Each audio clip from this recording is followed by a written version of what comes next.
ఓం నమో నారాయణాయ. వారాహి అమ్మకు నమస్కారం చేసుకుంటూ, అమ్మవారి దయ, ఆమె చల్లని చూపులు మనందరిపై ఉండాలి అని చెప్పి మనస్ఫూర్తిగా కోరుకుంటూ, ఈరోజు వీడియోలో మనం చూడబోయేటువంటి ఈ అమ్మవారి కథను విందాం. ఈ తల్లి కథ విన్నారు అంటే తెల్లవారేలోపు మీ జీవితంలో అద్భుతమైన మార్పు వస్తుంది. ఈ తల్లి సుఖశాంతులను, ధనధాన్యాలను ప్రసాదించే దేవత. శాస్త్రాలనుసారం దుర్గాదేవి దుష్ట సంహారానికై జన్మించింది. పూర్వం రంభుడు అనే రాక్షసరాజు ఉండేవాడు. అతడు మహిషి రూపంలో ఉన్న రాక్షసుని మోహించి వివాహం చేసుకున్నాడు. వారికి జన్మించిన వాడే ఈ మహిషాసురుడు. గేదె తల, మనిషి మొండెం కలిగిన ఈ రాక్షసుడు అపారమైన శక్తియుక్తులలో కాలాలను జయించాలనే కోరికతో బ్రహ్మదేవుడి కోసం కఠోర తపస్సు చేస్తాడు. మహిషాసురుడి తపస్సుకు మెచ్చిన బ్రహ్మదేవుడు ప్రత్యక్షమై మీరు కోరిన వరం ఇస్తానని హామీ ఇస్తాడు. అప్పుడు మహిషాసురుడు, నాకు పురుషులు లేదా దేవతల చేతిలో మరణం లేకుండా వరం ఇవ్వండి అని కోరుతాడు. మహిషాసుర, నేను నీకు ఆ వరాన్ని ఇవ్వలేను, దాని బదులు ఇంకేదైనా కోరుకో అని అంటాడు బ్రహ్మ.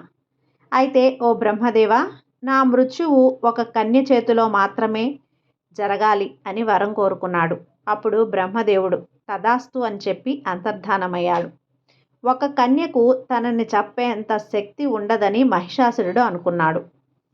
ఆ అహంకారంతోనే మహిషాసురుడు ముల్లోకాల్లో అల్లకల్లోలం చేయసాగాడు. వెంటనే బ్రహ్మ ఆ వరాన్ని ఇచ్చాడు. వరం పొందిన తర్వాత మహిషాసురుడు అహంకారంతో దేవలోకాన్ని ఆక్రమించాడు. దేవతలందరినీ కూడా నానా రకాలుగా ఇబ్బంది పెడుతూ ఉంటాడు. అసురులకు రాజైన మహిషాసురుడు భూలోకంలో కాకుండా స్వర్గలోకంలో కూడా అల్లకల్లోలం సృష్టించేవాడు. మహిషాసురుడు తన ఇచ్ఛానుసారం మానవుడు ఎద్దు రూపాలలోకి మారగలడు. అతడి శరీరం ఎద్దువలే నల్లగా బలంగా కనిపించేది. తనను తాను ప్రపంచంలో అందరికన్నా శక్తివంతుడని విర్రవీగేవాడు. మహిషాసురుని వల్ల మనుషులు, దేవతలు ఎన్నో కష్టాలు అనుభవించారు. మహిషాసురుడు మనుషులను అకారణంగా వధించడం ప్రారంభించాడు. దేవతలను హింసించడం లోకంలో ఎక్కడ చూసినా అధర్మం కనిపించేది. భూలోకంలో బీభత్సం మొదలుపెట్టాక మహిషాసురుడు స్వర్గలోకంలో ఉన్న అమరావతిపై భీష్యం మొదలుపెట్టాడు. దేవతలందరూ కూడా త్రిమూర్తులైన బ్రహ్మ, విష్ణు, మహేశ్వరులను ప్రాధేయపడగా వారి శక్తి నుండి ఒక మహాశక్తి జన్మించింది. ఆ మహాశక్తికి రూపాన్ని ఇవ్వడానికి దేవతలంతా వారి వంతు సహాయం చేశారు. దేవతల ఆయుధాలతో దేవీమాత శరీరం నిర్మితమైంది. దుర్గామాత జన్మించాక మహిషాసురుణ్ణి సంహరించడానికి అపారమైన శక్తి కావలసి వచ్చింది. దివ్య శక్తులతో ఉద్భవించిన దుర్గాదేవికి మహిషాసురుణ్ణి సంహరించడానికి దేవతలందరూ తమ తమ శక్తివంతమైన ఆయుధాలను సమర్పిస్తారు.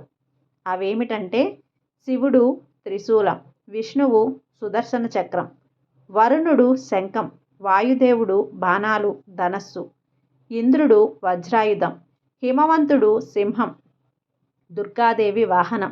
ఇలా 10 చేతులతో శక్తివంతమైన ఆయుధాలు ధరించి సింహవాహనాన్ని అధిరోహించిన దుర్గాదేవి భయంకరమైన ఒక గర్జన చేసింది.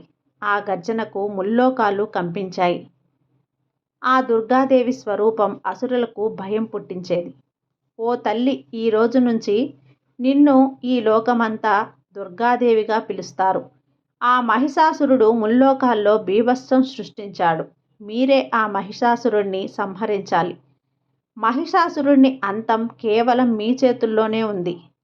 హే ఆదిశక్తి దుర్గాదేవి, మా ప్రార్థనను విను. ఆ మహిషాసురుణ్ణి సంహరించు. ఆ దానవుడి నుండి ముల్లోకాలను కాపాడు దుర్గామాత అని దేవతలు కోరారు. దుర్గాదేవి మహిషాసురుణ్ణి సంహరించడానికి తయారైంది.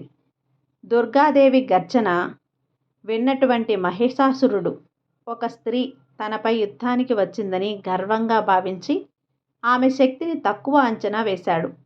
తన అనుచరులను, సేనలను, రాక్షస వీరులను దుర్గాదేవిపై యుద్ధానికి పంపిస్తాడు. దుర్గాదేవి అసామాన్య పోరాట పటిమతో ఒక్కొక్క రాక్షసుణ్ణి సంహరిస్తూ వస్తుంది. చివరగా మహిషాసురుడే యుద్ధానికి వచ్చాడు.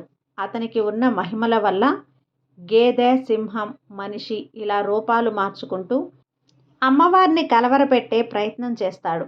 మహిషాసురుడు తన శక్తులతో దుర్గాదేవిపై దాడి చేస్తే దుర్గాదేవి ఆ శక్తులను వినాశనం చేసేది.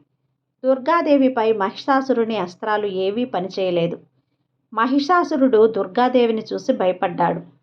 ఇక మహిషాసురుడు ఎద్దు రూపం దాల్చాడు. వెంటనే దుర్గాదేవి శివుడు ఇచ్చిన త్రిశూలంతో దాడి చేసింది. మహిషాసురుడు సగం ఎద్దు, సగం మనిషి రూపం దాల్చాడు.